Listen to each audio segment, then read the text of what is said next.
இந்த நிகழ்ச்சியை மிக சிறப்பாக அமைய ஒத்துழைப்பு தந்த அனைத்து நல்ல உள்ளங்களுக்கும், அதே போல் இந்த மகா யோகத்தினுடைய தலைமை மகரிஷி மரியாதைக்குரிய ரமேஷ் அவர்களுக்கும், வினோத்குமார் அவர்களுக்கும், டாக்டர் அன்புமாறன் பல்மாலஜிஸ்ட் அவர்களுக்கும் எல்லாருக்கும், அதே போல் நிகழ்ச்சியில் கலந்து கொண்டிருக்கின்ற கட்சியை சார்ந்த உறுப்பினர்கள், கட்சியை சாராத நண்பர்கள், அதே போல் அனைவருக்கும் என்னுடைய பணிவான வணக்கத்தையும் நன்றியும் தெரிவித்துக் கொண்டு, அறுசுவை உணவை உண்டு நீங்கள் மனம் எழுந்து இந்த நிகழ்ச்சி இதோடு இல்லாமல் எப்படி கரோனா ஒவ்வொரு பிளாட்ஃபார்மாக மற்றவங்களுக்கு போய் பரவுதோ அது மாதிரி இந்த தடுப்பு விஷயங்களை நீங்கள் சொல்லியிருக்காங்க.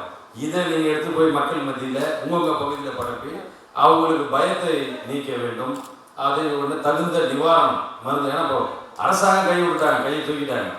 நேற்று சுப்ரீம் கோர்ட்லேயே வந்து ஒரு நச்சுன்னு ஒரு பதிலே சொல்லிட்டாங்க. சுப்ரீம் கோர்ட்லேயே வந்து சூமூட்டோ ஒரு கேஸ் எடுத்து அதில் தலைமை நீதிபதி மிக வருத்தப்பட்டு, அதாவது கட்சின்னு விட்டுடுங்க, மத்திய அரசாங்கம் இருந்தாலும் சரி மாநில அரசாங்கம் சரி, உங்களால் மக்களை காப்பாற்ற முடியலன்னா நீங்கள் எதுக்கு ஆள்றீங்க?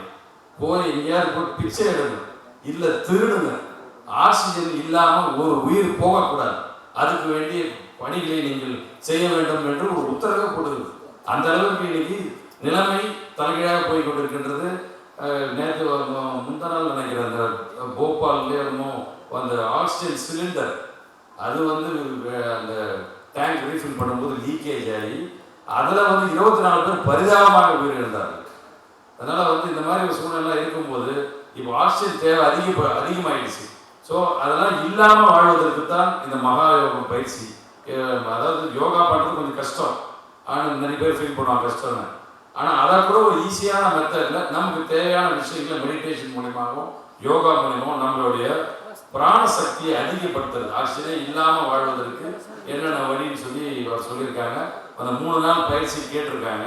நம்ம எல்லாரும் அப்புறம் கலந்தாலோசித்து ஒரு டைம் ஒரு 1.5 மணி நேரம் தான் டெய்லி சொல்கிறார்.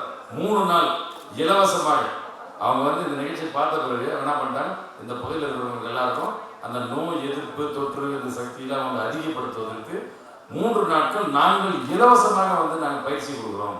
அவங்க வந்து 1 மணி நேரம் 1.5 மணி நேரம் தான் போதும் ஒரு நாளைக்கு. அந்த மாதிரி வர சொல்லுங்கள். ஒரு 25 பேர் 50 பேர் இருந்தால் போதும். ரொம்பலாம் கூட்டம் இருக்கணும்னு ஒன்றும் இல்லை. இப்போ ஏற்கனவே இன்னைக்கு கூட நிறைய இந்த கூட்டமே வந்து பார்த்தீங்கன்னா ரொம்ப ரெஸ்ட்ரிக்ட் பண்ணி தான் பண்ணோம், நிறைய தேவைகள். அதனால தான் வந்து ஏன்னா பொதுக்கூட்டம் கிடையாது, நிறைய ஸ்ட்ரென்த்தை கூட்டம் பண்ணுறது. அனைவருக்கும் நன்றி என்று இந்த நேரத்தில் தெரிவித்துக் கொண்டு விடைபெறுகிறோம். நன்றி நன்றி நன்றி.